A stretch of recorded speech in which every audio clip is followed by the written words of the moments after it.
A paz do Senhor Jesus. Eu sou a Patrícia Menezes e hoje venho trazer uma mensagem de fé e de esperança para o seu coração. Nesse vídeo, nós vamos falar o porquê Jesus chamou a Pedro de Satanás. E já a Judas, aquele que o traiu, o chamou de amigo. Será porque Jesus chamou Pedro de Satanás e Judas de amigo? Vamos meditar na palavra do Senhor no livro de Mateus, no capítulo 26 e o verso 21 ao 23. A gente vai encontrar essa narrativa. Jesus ele começa a explicar para os seus discípulos que era necessário que ele voltasse para Jerusalém, para que lá ele passasse por muito sofrimento, para que lá ele sofresse perseguição. Jesus vai falar para os seus discípulos que ele iria sofrer nas mãos dos líderes religiosos, dos sacerdotes, dos mestres da lei. Era necessário que ele padecesse muitas dores, angústias, na mão desses homens, e que até mesmo ele fosse morto por esses homens.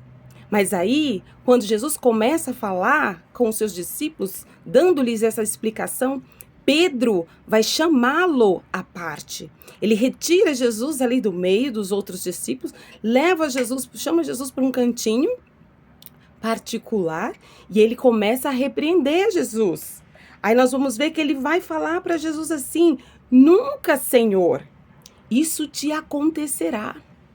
Pedro chama Jesus à parte ao ver que Jesus ia passar por sofrimento, por perseguição, ia ser morto. Mas Jesus explica que ao ser morto pelo sumo sacerdote e mestres da lei, ele iria ressuscitar ao terceiro dia. E Pedro toma Jesus e diz: não, nunca o Senhor passará por isso, ou nunca o Senhor sofrerá tais coisas.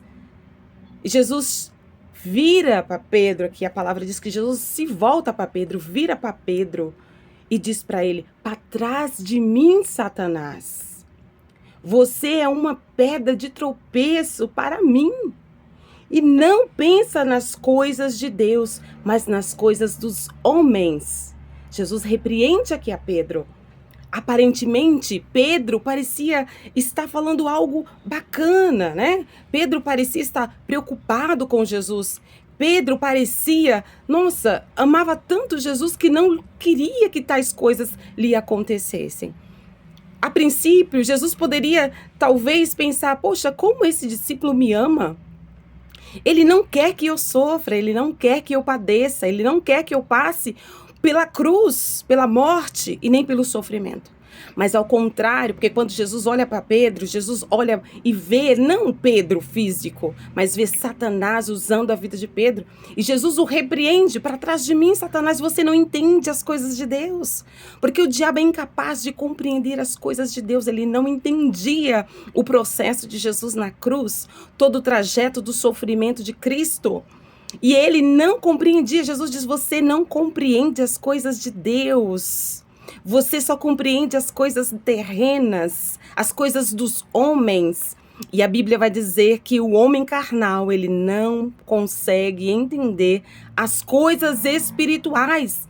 As coisas espirituais para uma pessoa carnal é loucura. Mas para aqueles que são espirituais, é o poder de Deus se manifestando na sua vida. Irmãos, e eu fico perguntando, a gente fica se perguntando: mas poxa vida, discípulo de Jesus, andava com Jesus e ouvia isso? Sim. E aí nós vamos verificar lá no livro de Mateus também, no 16, aliás, no capítulo 26 e o versículo 50, que vai dizer assim que Judas, ele conversa, ele entrega Jesus, e ele diz ali para os soldados: olha, aquele que eu beijar, esse é o Cristo, esse é Jesus, o que vocês procuram. E aí a palavra vai dizer que Judas se aproxima. Jesus estava no Getsêmanes com seus discípulos, e Judas se aproxima e diz assim: salve, mestre. E o beijou. Ele saúda o Senhor Jesus: salve, mestre. E dá um beijo no Senhor Jesus. Só que o Senhor Jesus sabia qual que era a intenção de Judas. Mas Jesus olha para Judas e diz: amigo, o que o traz? O chama de amigo. E esse chamar de amigo não é um chamamento falso. Não, é verdadeiro, é sincero. Jesus chamou aquele que estava o traindo de amigo e chamou o seu discípulo, Pedro, que estava tentando impedi-lo de padecer, de Satanás. E aqui a gente vê uma história e Jesus vem nos ensinar algo através dessa mensagem. Judas estava traindo a Cristo, mas Judas estava levando Jesus ao propósito de Deus. O propósito de Deus era que Jesus passasse pela cruz, que Jesus sofresse toda sorte de sofrimento, que os homens o prendessem, o perseguissem, o torturassem e o matasse para que ele ressuscitasse ao terceiro dia. Glória a Deus. É lindo, né, irmãos? Jesus estava cumprindo o propósito de Deus e Judas, aparentemente, estava colaborando para que isso acontecesse, para que Jesus se aproximasse do propósito de Deus. Diferente de Pedro, Pedro estava impedindo, ele queria impedir o projeto, o plano que Deus havia traçado para Jesus se cumprir. Então, quando alguém se opõe à nossa vida, tentando impedir que as promessas de Deus se cumpram, que o propósito que Deus tem na nossa vida se cumpra, é Satanás que está se colocando, se opondo para que nós não alcancemos. Exemplo, Deus te dá uma ordem para que você saia de um ambiente e vá para um outro ambiente. Saia de uma terra e vá para uma outra terra. Saia de uma empresa e vá para uma outra empresa. Mas alguém que é da tua família, alguém que é teu amigo, racionalmente te impede de executar. Olha para você, você é louco. Você pirou. Não, você não vai sair, você não vai deixar o teu emprego para você, de 30 anos, de 20 anos, de 15 anos, para você e se entregar ao ministério dessa chamada, você vai agora abrir mão de tudo e vai começar a pregar? Ou você vai sair dessa cidade e vai para uma outra cidade porque você diz que Deus está te mandando? Não, aqui você tem segurança. Isso é loucura. Isso é coisa carnal, querido. Essa pessoa aparentemente parece estar nos amando, nos acolhendo. Essa pessoa aparentemente parece que é boa, que não deseja o nosso sofrimento. Mas como Jesus disse, você é uma pedra de tropeço para mim, Satanás, para trás de mim. Se Jesus te deu uma ordem, se Jesus te mostrou um projeto e você tem que executar esse projeto, ouça a voz do Senhor. Existem coisas que aparentemente parecem bom, mas não é bom. Sabe esse trabalho que te leva para longe de Deus? Sabe esse trabalho que aparentemente é bom, que você ganha bem, mas você não tem tempo para ir para a igreja? Eu recebi uma proposta de trabalho. Estava desempregada já há uns 3 anos, desempregada. E eu recebi uma proposta de trabalho que era para trabalhar das 10 às 6 da manhã. Vou trabalhar das 10 às 6, com uma folga na semana, não iria folgar aos domingos, todos os domingos, no caso teria uma rotatividade. E quando um domingo ao mês seria minha folga. Mas eu comecei a analisar, ia ganhar muito bem. Ia acabar os meus problemas financeiros. Eu ia ter um salário bacana. Mas eu comecei a refletir sobre aquilo, a impactar na minha vida pessoal, na minha vida familiar, ia impactar na minha vida do reino. Eu não ia ter mais tempo de ir à igreja, eu não ia ter tempo de ir para a escola dominical, eu não ia ter tempo de servir a minha família, de cuidar da minha família, da minha casa. Então eu olhei para aquela proposta e falei, eu rejeito essa proposta, porque o reino de Deus tem que ser prioridade na nossa vida. As coisas do Senhor, do reino, a nossa família, primeiro a nossa casa, depois a igreja, né? Então, primeiro, cuida da nossa casa, depois nós cuidamos da igreja. Mas tudo aquilo que te afasta de Deus, tudo o que te afasta de Deus, não vem de Deus. É o diabo que usa as pessoas para poder te afastar do propósito, para poder me afastar do propósito de Deus. Mas através desse vídeo eu quero te dizer, ouça a voz do Senhor, peça ao Espírito Santo discernimento para que você possa olhar e ver quando é o Espírito de Deus e quando é espíritos malignos. Quando é Deus te impulsionando para você avançar e vencer e quando é o inimigo querendo retardar as bênçãos de Deus na sua vida, querendo te prender, querendo te manter cativo numa situação, num ambiente, para que você não avance. E de repente você está rodando como no deserto. Você está rodando como no deserto. Porque você precisa tomar uma atitude. A palavra de Deus está dizendo para você, olha, você precisa perdoar alguém. Mas você tem uma amiga ou tem uma amiga que diz, um parente que diz para você assim, não, você está certa. Não é você que deve ir lá se humilhar e pedir perdão, porque você está certa. É aquela pessoa que deve vir até você e se redimir.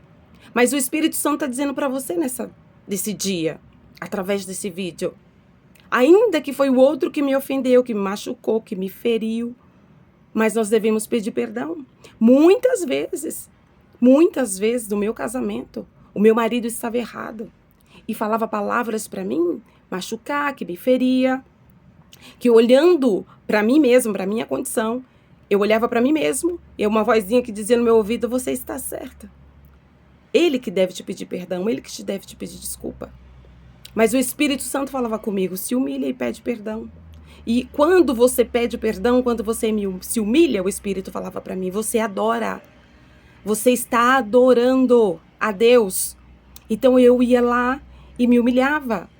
Me humilhava não diante do meu marido, mas diante de Deus. E eu lhe pedia desculpa. Eu falei assim, olha amor, me desculpa se eu me expressei errado, se eu fui grosseira, se eu não consegui transmitir aquilo que eu gostaria de uma forma correta, que você conseguisse compreender. E com o passar do tempo, o Espírito Santo estava forjando o meu caráter. E ao forjar o meu caráter, começou a forjar o caráter dele. E aí, conforme eu fui trabalhando, o Espírito Santo foi me direcionando, eu fui aprendendo.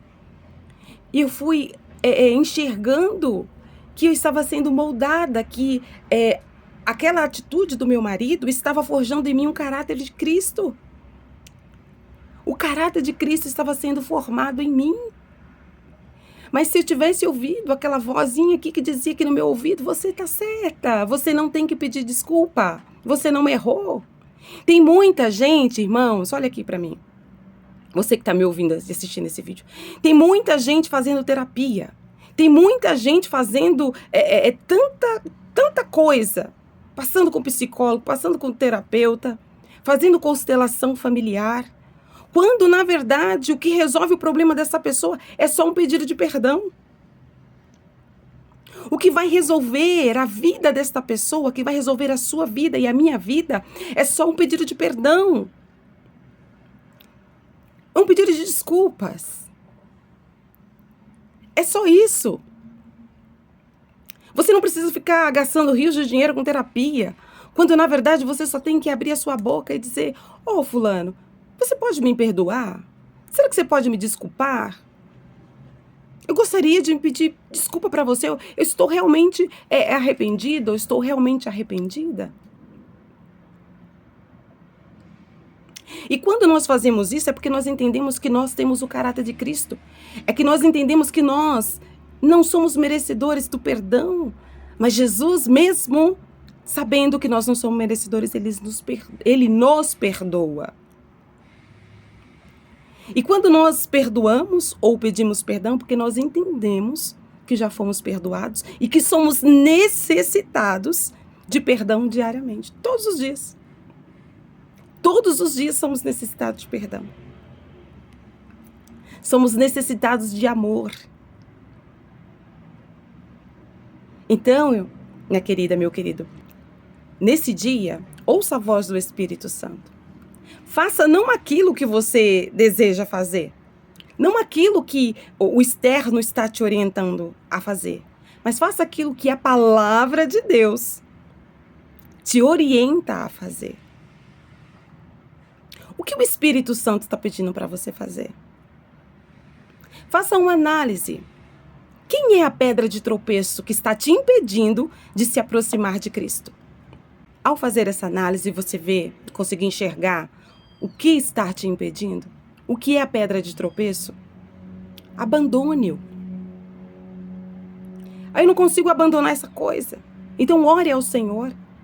Porque Deus vai, se for alguém, Deus vai libertar essa pessoa. Porque Jesus não descartou Pedro por isso. Ao contrário, Jesus transformou a Pedro, porque Pedro ainda não o conhecia. E essa pessoa, de repente, que o diabo está usando para ser pedra de tropeço no seu caminho, é só uma vítima. É só uma vítima.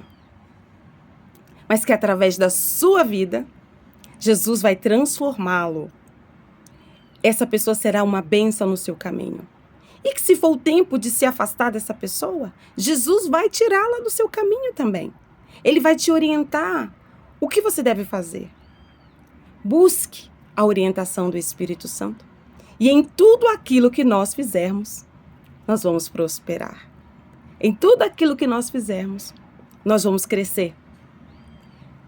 Em tudo que nós formos fazer, que o Senhor Jesus Cristo, Ele seja a prioridade da nossa vida.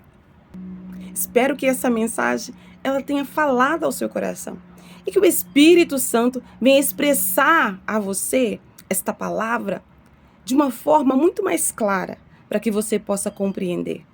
E não só compreender, praticá-la. Um beijo da minha alma para a sua alma e até o próximo vídeo.